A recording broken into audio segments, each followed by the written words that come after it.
Hello and welcome to Gifted Underachievers, the podcast for mid-level creatives with delusional ambitions.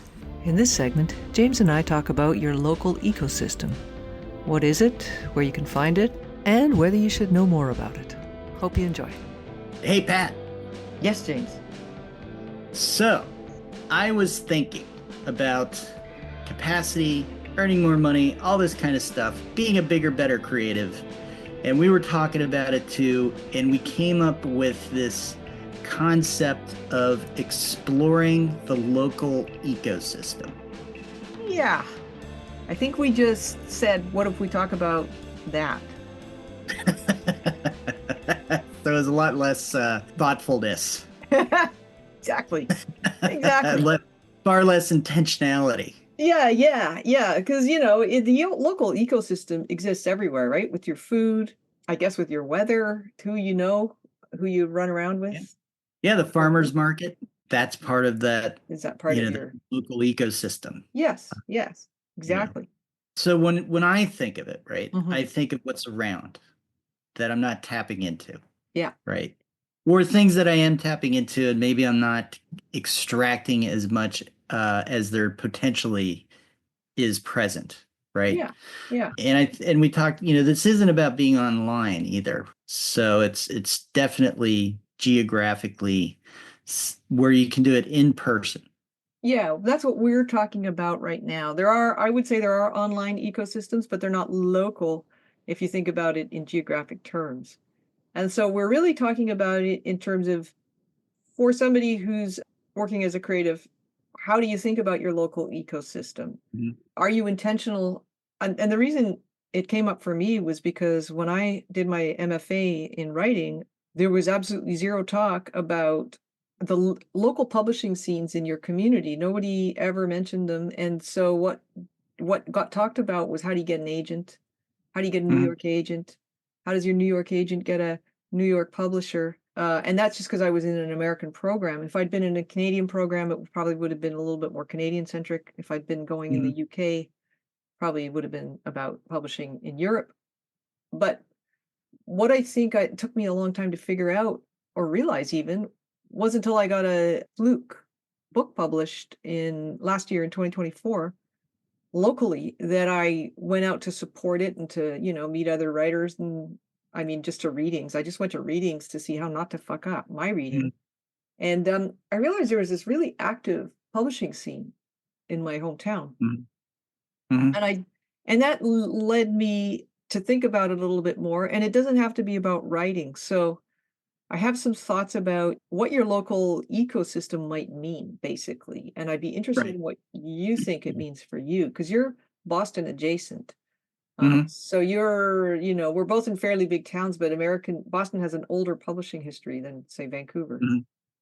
Yeah, and so there's a little bit of I'm not close enough to Boston to be considered Boston. So I'll get on to phone calls. And I was recently on a phone call with a consultant who helps people with book marketing and that kind of thing. And she's based in Boston. And when we talked, she's like, "Oh, you're way up in Exeter." So, so there's like connection because, we're in New England and that kind of thing, but not that same kind of like I live in Boston. So like I would consider it part of my local ecosystem. So for me, I'm thinking, maybe it's a little bit broader than you in Vancouver, but just to give a geographical points, it's basically Exeter to Portsmouth, New Hampshire area. Hmm. And I would include, I guess, Dover as well. So it's kind of a nice little triangle. And in terms of publishing, there's very niche publishers, right? There's people who do like very specific history kind of stuff for very specific New Hampshire kind of content. So it's kind of limited that way, but we've got a huge amount of opportunities for artists. Yeah. And that's where, it's a little bit of a bummer that I'm not an artist because there is so much that you feel a little bit like there's so much visual art stuff going on. But at the same time, there's our local bookstore is really, really great. And there's a couple of other really awesome bookstores that are having, you can go to readings a few nights a week. You can do those kinds of things. There's this organization, Creative Mornings, and they're international. Here, they're based up in Portsmouth, and it's Friday mornings once a month. And their content is strayed a little bit from that creative sort of zone, I feel like. This is my personal opinion. But at the same time, everybody who goes are, I would say are creatives, right? And it's Mhm. and very broad. And then you'll hear somebody speak, and sometimes it doesn't really seem all that, it seems more tangentially connected to creativity, but it's being in that environment that I get a huge charge Mm. from doing. I always walk away feeling more energized. Yeah. So when I think of it, that's kind of what I think about, because there's just not publishers, but there's another one which is called Cahoots, and it's all about freelance workers. And so there's a lot of, creative people who go to that. But I feel like when I'm thinking about increasing capacity and being able to make more money, I'm thinking about making more connections too. And Mm. so that's how I'm thinking about it. But I'm curious how you're thinking about it. Well, I think there is a fairly big difference in that I'm living in the heart of the largest population center in my region. There's a couple million people here. So that part's different. I was interested that when you were talking to the person in Boston, they said you're way up in Exeter. I had been thinking of it the other way around. It's not so much whether people consider you local, it's whether you consider them local to you and whether Boston would be part of your ecosystem if you chose it to be. So the way I think about it is, yes, there are groups in or not in your discipline. So you talked about two groups that are creatives from every discipline in them. I think of, there's writing groups for my discipline. There's also sort of an educational landscape in that there are at least two creative writing programs. Well, there's UBCs. And so there's this kind of churning out of MFAs happening in my area to a Mhm. degree. And there's a shitload of local writing events like poetry slams and all kinds of stuff, readings, all those things. I consider that part of the discipline. I would say some of the ecosystem aspect to those events is that you support other writers, you buy their books, they show up to your event if you have one. And you will obviously meet their publisher if it's a small enough venue, because everybody shoots the shit afterwards, you mingle and dingle or whatever. Mhm. That's also where you can practice whatever your art is on local. So let's say there's a couple of really good ballet schools in Vancouver. Their dancers Mhm. perform locally, and so there's opportunity to sort of practice your craft or your art, whatever it is. If you're, I would say in your local ecosystem, where is there a place that you can get used to being in public with your stuff? And Mm. then that brings me to the other thing I think about, which is festival programming. Like the Vancouver Writers Fest, I've never read their charter, but I'm pretty sure they have a mandate to bring in local writers as well on their events Mhm. because they have big writers, coming in from all over the world, the bigger festivals. I'm sure they have something similar in Boston. Mhm. But they might have a stream where if I was looking at expanding my activities locally, I could look at and see like who do they hire local, not hire, but who do they ask to appear locally and what's the kind of trajectory of those people? Are they for a writers fest, for example, do they have a history of publishing in the area and Mhm. then they're just a natural to be on a panel about, say, Canadian small presses or whatever. So I think I'm thinking of the ecosystem in a bigger blob than you're sort of looking at a slice of it at eye level. And I'm Mhm. thinking about it from, the 4-year-old kid who first starts learning how to dance, like what's their ecosystem going to be and how do they sort of explore and exploit it a little bit to further their ambitions in their craft. And whether they Mhm. drop out when they're 30 and go get a jobby job is kind of irrelevant. It's more about how can you look at what's around you and then see which ways you want to or have the wherewithal even to be in it because everything takes some resources, like if I want to go to readings, I've gotta live close enough that I don't need to buy a hotel room to go to a couple of readings at the same night in Vancouver, Mhm. and then I don't. I want to be able to buy the books, obviously, because that's part of the reason to have a reading is to sell some books. Mhm.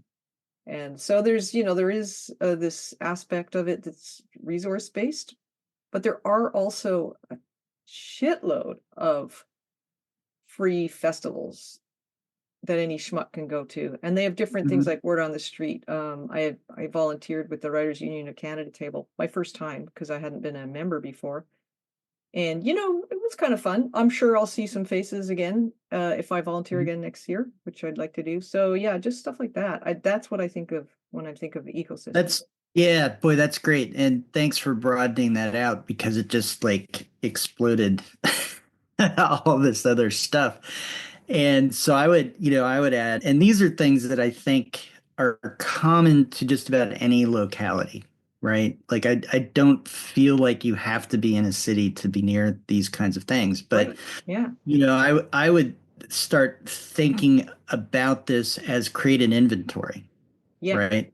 Yeah. So, what are the inventory of the resources? And one of the things we're really fortunate about is so Durham, which is where the University of New Hampshire is, which is a pretty big state university, they've got a lot going on up there. I haven't dipped into that so much, and I'm not entirely sure why, but I have a little bit. Yeah. And it's been a great resource to be near. There's also we have a lot of stuff related to acting, theater. There's the Players Ring, which gets wonderful plays that sometimes are written by local playwrights. A lot of the actors are local. There's the rep again. And then my daughter was very into musical theater, and she wasn't born with a, like some people are just born with this trained voice. She really Yeah. had to work at it. But she managed to get in a musical that was at the rep. She went to it's called Camp Center Stage that was just chock full of kids from the area and from, kind of all over Yeah. that would go to this. It was like a standard little camp up in Maine with a lake and cabins, but it was all theater oriented.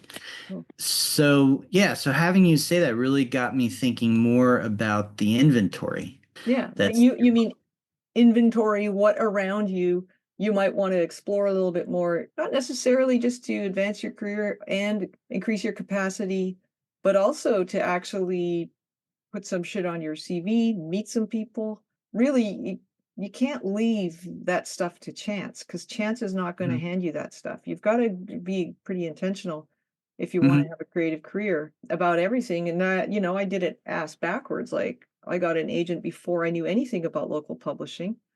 And now I'm saying don't make the same mistake I did, because I think the local scene is richer. It's much richer and Mhm. it's much less alienating than Mhm. dealing with somebody 5,000 miles away that, she was great. I mean, I had a great experience, but it was also it was lonely, right? And if you're around other people doing kind of the same stuff, or, even if you're teaching or being a student locally in your field, Mhm. it's never, ever a waste of time. Right. And you get much more energy from it than you do an online interaction, which isn't to say that you don't, have these Zoom meetings with somebody who just really barks something, but it's not the same. And I wonder too if you feel like, and I think this would be applicable to, the broad array of creatives out there, but that because platform and getting the agent and all that, there's so much emphasis on that people just automatically go online. You know what I mean? Yeah. It's like they Yeah. almost. I feel that having happened with me, which Mhm. is it's like I want the big score, right? Yeah. So you think if I'm going to find the agent, if I'm going to find the big publisher, I've got to be thinking about the platform and I've got to be thinking about building that much larger or having a further reach than what I would have seen is accessible locally. But I think this conversation is waking me up to the fact that it's much richer ecosystem within, say, a 20 or 30-mile radius than maybe I'd taken the time to realize. Yeah. I like both. I like online because I'll meet people I'd never meet locally. I get a different perspective. Hmm. often a different time zone. I even get shaken up a little bit chronologically, but it's only one aspect of life. So I think if you can do both, for sure. If I had realized that there was a lot of good stuff going on locally, I could have just had some company along the way, people who would Mhm. also be in the same field I'm in and would have some experience. And it wouldn't even be like you need to say, "Oh, I've got stuff on submission," or "I'm doing this," or "I'm doing that." It's more like you're just in the room with people doing stuff, Mhm. and I find that in both online and in the room, for some reason, I get a lot of opportunities, and so I would say if you can do both, definitely do Mhm. both, and knowing what I know now, I would say I like your term inventory. Inventory the local part because not everybody wants to go like, it can be a lot more effort to go local. You're right. You've got to be online and local, Yeah. right? If you And like both, do both. Yeah, yeah, well, absolutely. But I think you can get a little out of balance, for and sure. it maybe is harming your capacity and ability to really generate more income because you focus too much on the one and not the other, Yeah. right? Like I know people who are like, "Oh, I don't go online, I don't do anything." They're rejecting modernity. Yeah. I don't think that really works either, right? Yeah. So there's that balance. And then for me, just doing this very quick in our conversation, little mental inventory of what really is around and how broad it is. Mhm. That network building, can lead to some much bigger things. And I've always been surprised at the people who are around. Yeah. When I was a reporter, I would say, "Oh, I need an expert on judicial ethics." And they'd say, "Oh, the national expert for it is right over there." Yeah. Right. Yeah. And then I'm like, I need somebody who's really good with demographics and statistics. And they're like, "Oh, the guy who founded Demographics Magazine is right over here." Yeah.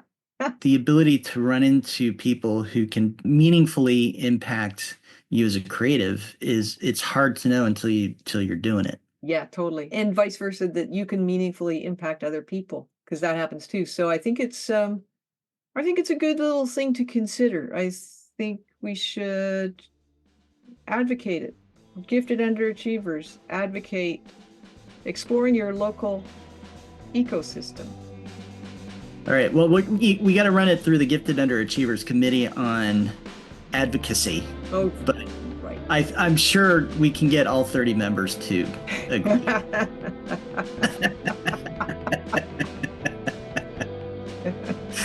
We'll have an online meeting. But no. God forbid we should meet in person. Thanks for listening to Gifted Underachievers, the podcast for mid-level creatives with delusional ambitions. How's your local ecosystem? Do you have one? Or does all your stuff happen online? Let us know, we'd love to hear. You can find us on Substack at giftedunderachievers.substack.com. Have a great creative week.